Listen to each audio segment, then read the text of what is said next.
오늘은요, 그 체포감금죄에 대해서 특강을 좀 해보려고 그래요. 여러분들이 체포감금죄 되게 우습게 보시는 분들이 많아요. 근데 시험에서는 꾸준히 출제가 되고 있죠. 특히 최근에 22년, 23년, 그죠? 경찰 승진에도 나왔었고요. 그 다음에 경찰대 편입에도 나왔었고요. 순경시험은 물론이고, 그 다음에 변호사 시험에도 나왔었고요. 계속해서 지금 이게 등장하고 있거든요. 그러면 왜 이게 시험에 잘 나오느냐? 이유가 있죠. 바로 계속범의 성질을 갖고 있기 때문에 그렇거든요. 체포감금죄의 이 계속범이라는 것은 뭐냐면은 어느 정도 시간이 계속 필요해야 비로소 기수에 이르는 거거든요. 그래서 여기 아래 보시면은 실행에 착수를 했어요. 사람을 갖다가 어느 방구석에다가 밀어 쳐넣은 다음에 방문을 잠궜단 말이에요. 그래서 바로 그냥 한 1초도 안 돼갖고 2, 3초 있다가 바로 방문 열어주면 감금죄라고 볼 수 없겠죠. 그죠? 그렇지만 어느 정도 시간이 흘러야 돼요. 예를 들어서 아침에 방문을 잠궈놨는데 저녁 때 풀어줬다든지 이런 거 있잖아요. 어느 정도 시간이 걸렸죠. 그죠? 예를 들어서 5, 6시간씩 이렇게 긴 시간 동안 어떤 방문을 잠궈 놓고 장소 이전의 자유를 박탈한다든지 이런 경우. 그런 경우가 있을 거 아닙니까? 그래서 기수에 이르렀지만 아직 그 피해자는 어떻게 돼요? 그 방구석 안에서 방문이 잠겨갖고 어디 바깥으로 못 나간단 말이에요. 그죠? 아직 피해자는 자유를 얻지 못했죠.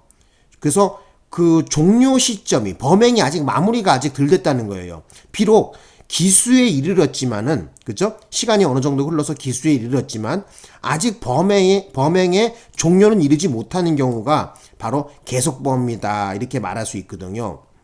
그래서 기수 시점과 범행의 종료 시점이 다르다는 것이 이 계속범에서 가장 큰 중요한 특징이라고 볼 수가 있어요. 그 대표적인 범죄가 바로 체포죄와 감금죄를 말합니다. 되셨나요? 자, 그러면 지난 시험에서 나왔던 것이 뭐냐면은 바로 기수와 범행의 종료 시기가 다르다는 점. 그렇기 때문에 그죠? 여기서 그림으로 한번 봅시다. 기수가 됐다고 해서 바로 종료가 되는 게 아니란 말이에요. 왜?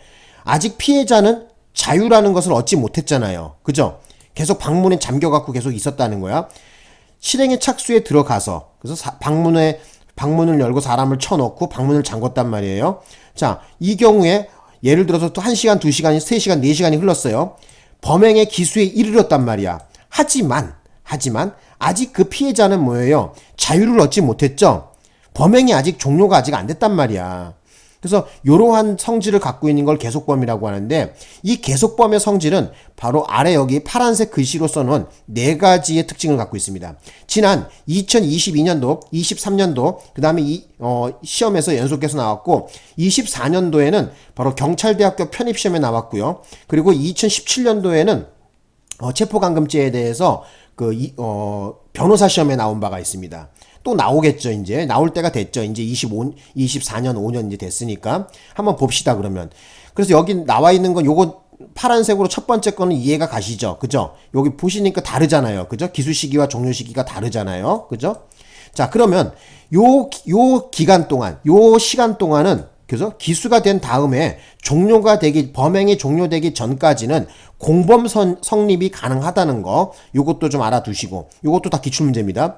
그 다음에, 공소시효 기산점을 또 따질 때, 공소시효 기산점은 어떻게 됩니까? 범행의 종료시죠? 그죠? 우리 형사소송법에서 규정하고 있잖아요. 그래서, 비록 기수에 이르렀다고 하더라도 어떻게 돼요? 범행의 종료가 아직 안 됐다면은, 공소시효 기산점이 아직 출발을 안 한 거예요. 그죠? 그래서 범행의 종료가 돼야 바로 공소시효 기산점이 출발을 하게 되는데 어쨌든 이런 특징을 갖고 있다는 거. 그죠?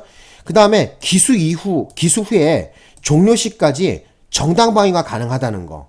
그래서 지금 제가 4줄을 적어놨는데 이 4줄은 지난 시험에서 그 객관식 시험에서 나왔던 그 문장들입니다. 여러분들이 요거를 알고 있어야지 돼요. 계속범위 시험에 나왔다. 체포감금죄가 나왔다. 머리 위에 스치고 지나가는 것은 뭐예요? 바로 계속범이죠.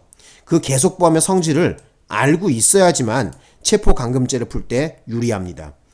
이런 사안을 모르고 그냥 얼렁뚱땅 무슨 판례 쪼가리나 외워갖고 그냥 시험장에서 그냥 찍어대면은 틀릴 확률이 높죠. 그래서 기본기를 다지란 얘기는 뭐냐면 제가 이렇게 좀 파란색으로 적어드린 이런 특징들, 그리고 계속범에는 바로 체포감금죄가 있다는 걸 알아두십시오. 자, 이 계속범이 있고 상태범이 있죠. 상태범은 대표적인 범죄가 절도죄 같은 건데, 물건을 훔치기로 실행에 착수에 들어갔어요. 그래서 물건에 손을 대서 자, 물건을 자기의 주머니에 딱 넣는 순간 기수가 됨과 동시에 뭐예요? 바로 종료가 돼버리죠. 상태범 같은 경우에는. 하지만 계속범 같은 경우에는 어쩐다? 기수 시기와 종료 시기가 서로 다르다는 거, 이격이 있다는 거예요. 그 이격에 대해서 머릿속에 요 그림을 여러분들이 머릿속에 넣어주시는 것이 관건입니다. 자, 그림을 머릿속에 넣으세요. 영화 필름 찍듯이 찍어 놓으세요. 자, 그러면 이제 또 자세히 보겠습니다. 그러면 체포죄의 실행의 착수는 어떻게 되느냐?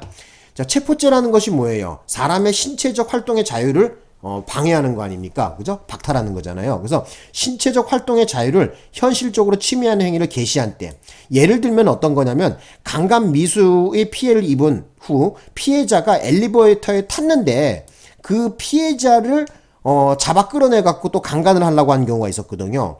자, 이 경우에 보면은 여기 보시면 피해자의 팔을 잡고 끌어내려서 이를 뿌리쳤다. 피해자가 이걸 손을 빡 뿌리쳤어요. 자, 이 경우에는 체포 기수가 아니라 뭐예요? 일시적인 거죠? 체포 미수가 됩니다. 여기다가 일시적 이렇게 적어 놓으세요. 일시적. 일시적으로 이렇게 어느 정도의 시간이 필요한데 시간이 흐르지 못하고 일시적으로 이렇게 딱 뿌리쳐 버려서 잠깐 이렇게 잡았다가 풀어나는 경우 있죠. 이런 경우에는 미수가 됩니다. 자, 되셨고 이제 또 한번 볼게요. 이제 여기 감금죄로 가보자. 감금죄에 가면은 지금 감금죄의 머릿속에서 굴러댕기는 것은 뭐냐면 장소 선택의 자유를 박탈하는 거죠. 장소 이전의 자유를 박탈하는 거란 말이에요. 자, 이 경우에 물리적이나 예를 들면 뭐 손을 팔로 잡아 끌어갖고 막 어떤 방 안에 가둔다든지 이런 거 있잖아요. 물리적이나 어떤 유형적으로도 얼마든지 가능하지만 또 하나 뭐도 가능하냐면은 바로 요걸 머릿속에 넣으셔야 돼요. 심리적, 무형적으로도 얼마든지 가능합니다. 예를 들어 갖고 어떤 거냐면은 야, 너 이 방문에서 나오면 내가 어떻게 너 죽여버릴 거야? 뭐 아니면 예를 들면은 너 이 방에서 나오는 순간 여기 밖에서 뭐예요? 호랑이나 사자 뭐 이런 짐승들을 사용해 갖고 뭐 어떻게 해코지를 하겠다. 어쨌든 이런 살벌한 얘기를 막 무섭게 했어요. 어디 나가지 못하게. 어떤 마음적으로 심리적으로 그 사람을 불안하게 만들어 갖고 장소 이전의 자유를 박탈하는 경우도 있겠죠. 예를 들어 갖고 너 우리 이 집에서 도망가는 순간 뭐 예를 들어서 뭐 너 여동생을 강간하겠다. 아니면 뭐 이런 거 있잖아요. 뭐 이런 심리적으로 어쨌든 그 사람이 어떤 활동의 자유를 못하도록 꼼짝 못하게 하는 이런 것도 얼마든지 감금죄의 방법으로 사용될 수가 있습니다.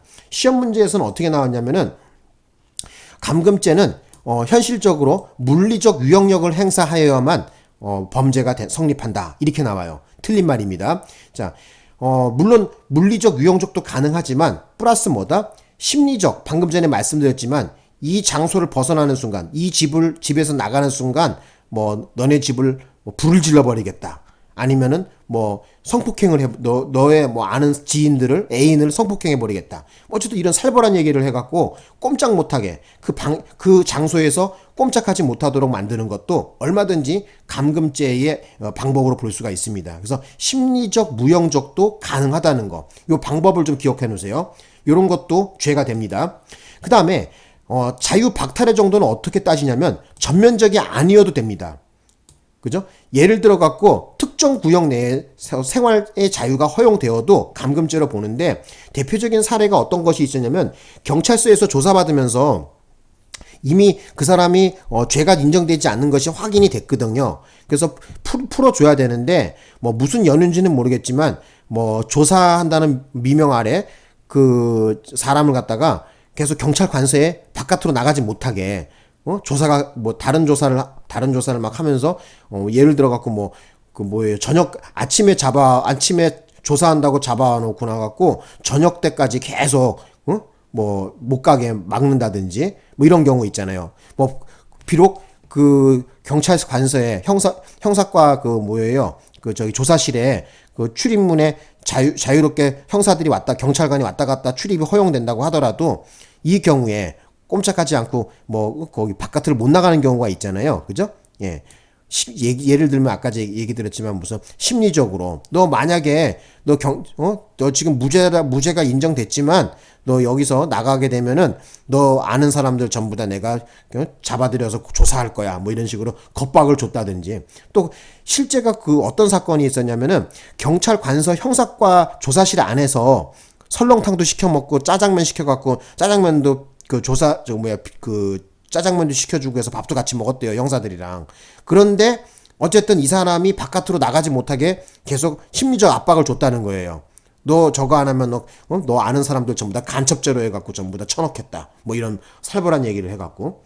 어쨌든 여러분이 아셔야 되는 것은 특정 어떤 구역 내에서 생활의 자유가 허용되어도 얼마든지 감금죄가 된다는 거예요. 대표적 샘플 케이스는 아까 전에 말씀드렸지만 경찰서 형사과 내에서 어떻게 돼요? 형사들이 출입문을 통해서 자유롭게 왔다 갔다 하더라도 그 조사자를 갖다가 계속해서 무죄가 입증됐는데도 불구하고 조사한다고 하면서 괜히 형사과에 계속 잡아두는 경우 있잖아요. 이런 경우 전부 다 감금죄가 됩니다. 그래서 무죄가 확인되거나 혐의가 없은 것이 확인이 되면은 바로 풀어줘야 되겠죠. 즉시 석방을 해야 되겠죠. 그죠? 자, 되셨고 이제 여기 또 아래 한번 봅시다. 이제 요거는 이제 여러분들의 이제 대박인데 감금죄와 체포 관련돼 갖고 죄수와 관련된 게 여러분 시험에 대박이죠. 자, 여기에 대한 얘기를 좀 해볼게요. 자, 체포를 해서 감금을 하는 경우가 있잖아요. 사람을 잡아와서 체포해서 감금을 하는 경우 있잖아요. 자, 이 경우에는 체포죄는 따로 묻지 않고 감금 일죄만 됩니다. 포괄해서. 요것도 시험 잘 나와. 알아두셔. 그 다음에 감금을 위한 수단으로 협박을 하는 경우 있죠. 야, 너 나 따라가지 않으면은 너 가만두지 않을 거야. 너 이 손가락 다 부러뜨려 버려. 너 이 새끼 너 눈깔 파버려. 뭐 하면서 막 무서운 얘기하는 거 있잖아요. 협박을 해갖고 어떻게 돼요? 사람을 끌고 가갖고 어떤 방에다 가둔다든지 지하실 창고에 가둔다든지. 자, 이 경우에 어떻게 되냐면요. 따로 협박은 묻지 않습니다. 그래서 여기 따로 협박은 묻지 않는다는 것을 좀 알아두십시오. 자, 근데 그 아래 한번 보자. 자, 중요한 것은 시험에서 대박 치는 것은 바로 3번과 4번인데 자, 3, 4번에 대해서 공부를 좀 해봅시다. 3번에 보시면은 감금이 강간이나 강도의 수단으로 작용하는 경우가 있거든요. 예를 들어서 어떤 예쁜 여자가 있어. 예쁜 여자가 있는데 이 여자를 강간하고 싶어. 그래갖고 그 여자를 갖다가 어떻게 돼요? 그죠? 강간을 하기 위해서 감금을 한 경우 있잖아요. 어떤 방에다 가둬놓고. 자, 이 경우에는 따로 국밥으로 각각 범죄가 성립합니다. 그래서 강간죄도 성립하고 감금죄도 성립한다는 거예요. 두 범죄의 관계는 상상적 경합이죠. 17년도 변호사 시험에 나왔고요. 뭐 똑같은 원리로 강도도 마찬가지죠. 그래서 강도짓을 하기 위해서 피해자를 갖다가 감금해 놓는 경우, 이런 경우 강도죄와 감금죄의 상상적 경합, 그죠? 다 따로 국밥으로 전부 다 따로 빼야 된다는 거예요. 자, 그런데 여러분이 좀 아셔야 되는 게 뭐냐면은 지금 여기서 보시면 상상적 경합이잖아. 이런 경우에. 그죠? 감금이 강도나 강간의 수단으로 작용한 경우엔 따로 국밥으로 해갖고 각각 범죄가 성립할 때 상상적 경합인데 상상적 경합이 아니라 실체적 경합으로 빼는 경우가 있어. 자, 요것이 시험의 대박이거든. 자, 넘버 4번이 중요한데 별표 하나 해놓으시고 자, 감금 행위가 단순히 강도 상해의 수단이 되는데 그치지 아니하고 자, 중요한 거는 뭐예요? 강도 상해가 끝났는데도 계속해서 바로 감금해 두는 경우가 있거든요. 자, 이 경우에는 감금죄가 성립하고 강도 상해가 또 하나 성립해요. 우리 대법원 판시 내용이 뭐냐면요. 죄수를 따질 때는 어떻게 따진다 그랬어요? 구속요건에 관련된 것을 고찰한다나 뭐 어쩐다나 하고, 그 다음 또 뭐를 또 고찰하라 그랬어? 보호법익을 고찰하라 그랬었죠? 감금죄에서 말하는 보호법익과 그 다음에 강도상해에서 말하는 보호법익이 서로 전혀 성질이 다르다는 거야. 그래서 따로 국밥은 뭐 당연한 거죠. 그죠? 그렇지만, 자, 또 하나 알아두실 것은 뭐다? 실체적 경합이라는 거야. 자, 위의 사건 같은 경우에는 상상적 경합이거든? 근데 지금 중요한 거는 뭐다? 자, 강도 상해가 중요한 건 여기다 언더라인 그사. 끝난 뒤에도 계속해서 감금하는 경우야. 그러니까 한마디로 얘기하면 강도상이라는 범죄가 이미 종결이 됐는데 별따로 또 지금 끝난 뒤에도 계속 지금 피해자를 갖다가 지금 감금시킨 경우거든요. 이 경우에는 감금에 대해서 따로 묻는 거야. 왜 그러냐면은 지금 단일한 범위 내에서 강도상해가 지금 전부 완성이 됐는데 지금 또 하나 뭐예요? 계속해서 끝난 뒤에도 감금을 했다는 것은 뭐예요? 또 하나의 범위가 있다고 봐야 되겠죠? 그죠? 두 개의 범의로 봐야 되겠죠. 범의는 고의 또는 범죄의 마음이다 이렇게 보시면 됩니다. 그래서 이 경우에 끝난 뒤에도 계속된 사건인데 여러분이 좀 아셨으면 해요. 다시 한번 끝난 뒤에도 어쩐다 계속되는 바로 감금. 이런 경우에는 감금죄가 하나 되고 또 앞에 저질렀던 강도상해가 또 하나가 되는데 뭐 따로 국밥은 뭐 당연한 거고 이 경우에 뭐 어쩐다 실체적 경합이라는 것을 명심해야 됩니다. 지난 2014년, 17년, 18년 변호사 시험에 나왔고 15년도에는 경찰 간부 후보생에 나온 바가 있습니다. 자, 뭐 어렵나요? 자, 그 다음에 여기 또 하나 볼게요. 마지막 요거 또 하나 소개 한번 드리려는데 아까 전에 어떻게 죄수를 따질 때 어떻게 한다 그랬어요. 구성요건적 관련된 것을 한번 따져보고 또 보호법익 측면을 따져본다 그랬었잖아요. 미성년자를 유인해 갖고 계속해서 감금했어요. 자, 이 경우에는 뭐 감금죄 되는 건 당연한 거지. 그렇지만 지금 현재 어떻게 돼요? 보호법익이 미성년자 보호에 관련된 거죠. 이거는 그죠? 그래서 미성년자를 유인했다는 거 여기에 대해서 죄가 하나 성립하고 그죠? 유인죄에 대해서 하나 성립하고 또 하나 뭐예요? 감금죄를 또 하나 묻습니다. 여기서 경합이라는 것은 실체적 경합을 말하는 거겠죠. 자, 되셨나요? 자, 어쨌든 여러분 이렇게 좀 정리를 해 놓고요. 자, 실제 나온 문제 지난 24년도 금년도죠. 24년도 이 뭐죠? 이 저기 시험에 나온 거거든요. 이게 네, 경찰대학교 편입시험에 나온 건데 일단 뭐 여기 내용이 많은데 또 제가 다루겠지만 일단 정답부터 한번 가봅시다. 지금 시간이 좀 촉박해서 그래요. 자, 봅시다. 정답이 5번이거든요. 자, 5번에 볼게요. 감금죄가 성립하기 위하여 사람의 행동의 자유의 박탈이 반드시 전면적이어야 하므로 틀렸죠. 그죠? 전면적이 아니어도 상관없다 했잖아요. 아까 우리 공부할 때. 특정 구역 내에 일정한 생활 자유가 허용되어 있다면 감금죄가 성립하지 않는다 했는데 틀린 말이죠. 그죠? 그죠? 그러니까 예를 들어서 특정 구역 내에서 자유가 허용된다고 하더라도 감금죄는 여전히 성립하게 됩니다. 성립하지 않는다가 아니라. 그리고 여기도 보시면은 자유의 박탈이 전면적이 아니어도 상관없다 그랬었잖아요. 그래서 정답은 5번이 되는 거야. 그래서 요거 문제를 관련해 갖고 한번 24년도 경찰대학교 편입시험 문제 나온 거를 정답 처리 문장만 살펴봤는데 요 잠깐 쉬었다가 요 경찰대학교 편입시험 문제를 또 설명을 드릴게요. 지금 시간이 조금 애매해요. 지금 17분이 흘렀는데 여러분 그 체포감금죄 다시 한번 말씀드리는데 중요합니다. 요거 아셔야 돼요. 요즘 최근에 들어와서 잘 물어봤다는 얘기는 지금 출제하시는 분이 요거 재미 들렸다는 얘기예요. 자, 여기까지 하고 또 잠깐 쉬었다가 또 경찰대학교 편입시험 문제 또 해설을 드릴게요. 자, 특강은 여기서 마치겠습니다.